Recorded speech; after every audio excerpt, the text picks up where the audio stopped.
नमस्कार दोस्तों, स्वागत है आपका हॉरर मेकर चैनल पर, जहां हर कहानी आपको खौफनाक और रहस्यमय सफर पर ले जाती है। आज की कहानी उन डरावने लम्हों की है जो इंसान को हिलाकर रख देते हैं। यह एक ट्रक ड्राइवर की सच्ची घटना पर आधारित है, जिसने एक ऐसी जगह का सामना किया जहां कुछ अनजानी ताकतों का वास था। अगर आप हमारे चैनल पर नए हैं तो इसे सब्सक्राइब करना ना भूलें और हमें कमेंट में बताएं कि आप इस कहानी को किस जगह से देख रहे हैं। तो चलिए, बिना किसी देरी के शुरू करते हैं आज की खौफनाक कहानी। ये कहानी है राजस्थान के रहने वाले कमल सिंह की, जो पिछले 15 सालों से ट्रक ड्राइवर थे। कमल का काम था माल लोड करके लंबी दूरी तक सफर करना। उन्होंने कई डरावने और रहस्यमय रास्तों को पार किया था, लेकिन जो घटना उन्होंने उत्तराखंड के एक सुनसान रास्ते पर अनुभव की, वह उनकी जिंदगी का सबसे डरावना अनुभव बन गई। सफर की शुरुआत एक ठंडी सर्दियों की रात थी। कमल सिंह को राजस्थान के अलवर से उत्तराखंड के पिथौरागढ़ तक लोहे की चादरों का सामान पहुंचाना था। सारा सामान रात में लोड हुआ था और उन्होंने सफर की शुरुआत करीब रात के 9 बजे की। रास्ता सुनसान था, ठंडी हवा चल रही थी और सड़क पर सिर्फ उनके ट्रक की रोशनी जल रही थी। उनके साथ कोई सहायक नहीं था, क्योंकि यह ट्रक डिलीवरी का काम बेहद जल्दबाजी में हुआ था। जब कमल सिंह पहाड़ियों के रास्ते पर पहुंचे तो घड़ी में रात के 12 बज चुके थे। चारों तरफ अंधेरा था और सड़क के किनारे जंगल के घने पेड़ खड़े थे। हवा में एक अजीब सन्नाटा था।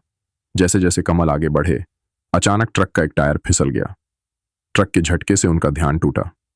उन्होंने ट्रक रोका और टायर चेक करने के लिए नीचे उतरे, लेकिन अजीब बात यह थी कि टायर में कोई खराबी नहीं थी। शायद सड़क पर पत्थर होगा, कमल ने सोचा। जैसे ही वह ट्रक के अंदर वापस आए, उन्हें लगा कि ट्रक के अंदर कोई उनके पीछे की सीट पर बैठा है। उन्होंने शीशे में देखा, लेकिन वहां कोई नहीं था। उन्होंने इसे अपना भ्रम समझा और ट्रक को फिर से चलाना शुरू किया। कुछ ही दूर जाने पर उन्होंने सड़क के किनारे सफेद कपड़े पहने एक औरत को खड़े देखा। कमल सिंह ने ट्रक धीमा किया और खिड़की खोलकर पूछा, "ऐ बहन जी, इतनी रात को यहां क्या कर रही हो?" वह औरत कुछ नहीं बोली। उसने बस उनकी तरफ इशारा किया, जैसे उन्हें किसी और जाने का संकेत दे रही हो। कमल सिंह को यह अजीब लगा, लेकिन उन्होंने इसे नजरअंदाज करते हुए ट्रक आगे बढ़ा दिया। लेकिन जैसे ही उन्होंने ट्रक को आगे बढ़ाया, उन्हें लगा कि वही औरत अब सड़क के बीचों बीच खड़ी है। कमल ने जोर से ब्रेक लगाया। जब उन्होंने बाहर झांका तो वह औरत गायब हो चुकी थी। अब कमल सिंह के मन में डर बैठने लगा था। उन्हें ऐसा महसूस हो रहा था कि कोई उनके ट्रक के आसपास घूम रहा है। अचानक ट्रक के अंदर के सारे इलेक्ट्रिक उपकरण बंद हो गए। हॉर्न काम नहीं कर रहा था, लाइटें बंद हो गई थीं और ट्रक रुक गया। कमल ने ट्रक से बाहर निकलकर इसे चेक करना शुरू किया। जैसे ही वह बोनट खोलने लगे, उन्हें पीछे से किसी के पैरों की आहट सुनाई दी। "कौन है?" कमल सिंह ने जोर से चिल्लाया, लेकिन जवाब में सिर्फ सन्नाटा था।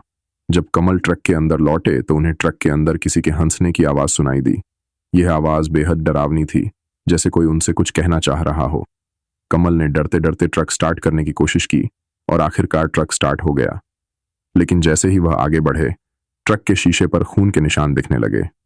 उन्होंने शीशा साफ करने की कोशिश की, लेकिन वह खून और गाढ़ा हो गया। तभी उन्हें पीछे बैठे किसी के बोलने की आवाज आई, "तुम यहां से बच नहीं सकते।" कमल का पूरा शरीर डर के मारे सुन्न हो गया। रास्ते में एक छोटा पुल था। जब कमल सिंह उस पुल को पार कर रहे थे तो अचानक उन्हें लगा कि ट्रक का भार बढ़ गया है। "क्या ट्रक में कोई है?" उन्होंने खुद से पूछा। उन्होंने ट्रक रोका और पीछे जाकर देखा, लेकिन ट्रक खाली था। जैसे ही उन्होंने ट्रक बंद किया, उन्हें पास की नदी से किसी के रोने की आवाज सुनाई दी। कमल सिंह ने जैसे तैसे खुद को संभाला और ट्रक को तेजी से चलाया। ये पूरी रात उनके लिए किसी भयानक सपने जैसी थी। जब सुबह की पहली किरण निकली तो उन्होंने देखा कि ट्रक के